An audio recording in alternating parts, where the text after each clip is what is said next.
তোমাকে আমি একটা কথা বলে রাখি, তোমার যদি কথা বলার ইচ্ছা না থাকে তাহলে আমাকে সরাসরি বলে দাও। তাহলে আমাকে শুধু অপেক্ষায় রেখে লাভ নেই।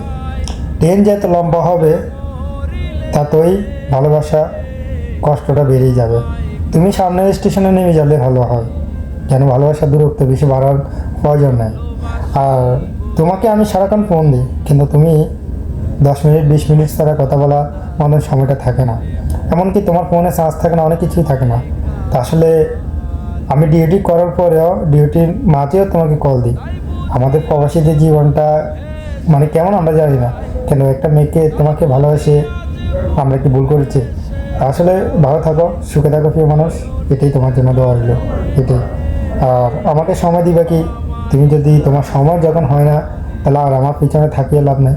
সরাসরি বলে দাও যে আমি তোমার লাইফে থাকতে পারবো না, তুমি অন্য কোনো রাস্তা দেখো। তারা আমি নিজেকে বুঝাই নেব যে আমি অন্য কোনো একটা রাস্তা দেখবো।